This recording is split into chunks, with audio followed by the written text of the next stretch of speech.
বিসমিল্লাহির রহমানির রহিম। আসসালামু আলাইকুম।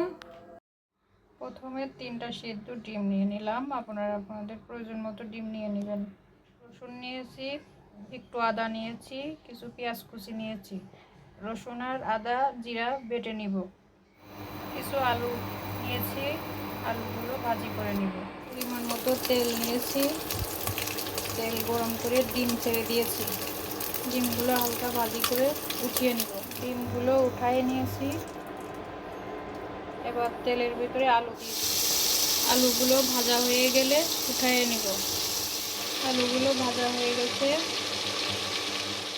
আলুগুলো উঠায় নিয়েছি। এবার একটা হাঁড়িতে পেঁয়াজ কুচি দিয়ে দিলাম। পেঁয়াজ হালকা ব্রাউন কালার হয়ে আসলে মশলা দিয়ে দিব। কিছু এলাচ ছেঁচে নিয়েছি, তেজপাতা দিয়েছি, কিছু দারচিনি দিয়েছি। তেলের উপরে দিয়ে দিয়েছি মশলাগুলো। বাকি মশলা দিয়ে দিয়েছি, হালকা নেড়ে দিব।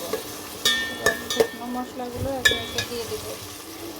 ধনিয়ার গুঁড়ো দিয়ে দেবো 1 চামচ, হাফ চামচ শুকনো মরিচের গুঁড়া দিব, মতো বিরিয়ানি মশলা দিব। কষানোর জন্য হালকা পানি দিয়ে দিব।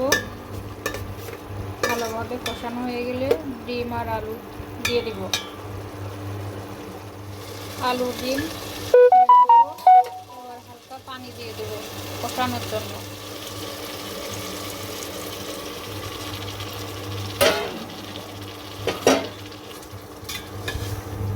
ভালোভাবে কষিয়ে নিব। কষানো হয়ে গেলে চাউল দিয়ে দিব। ডিম আর আলু উঠিয়ে নিয়ে এই মশলার মধ্যে চাউল দিয়ে কষাইয়ে নেব। কষানো হয়ে গেছে, এবার এর ভিতরে চাউলগুলো ছেড়ে দিব। চাউলগুলো দিয়ে দিয়েছি, এবার হালকা নেড়ে দিব। তারপরে পরিমাণ মতো পানি দিয়ে দিব। পরিমাণ মতো পানি দিয়ে দিয়েছি, আপনারা আপনাদের পরিমাণ মতো পানি দিয়ে নেবেন। কিছু কাঁচামরিচ ছেড়ে দিব। 1 কাপ মতো দুধ দিয়ে দিলাম। হয়ে গেল আমার ডিম বিরিয়ানি। আপনারা 1 চামচ ঘি দিয়ে দিবেন। রেডি হয়ে গেল আমার ডিম বিরিয়ানি।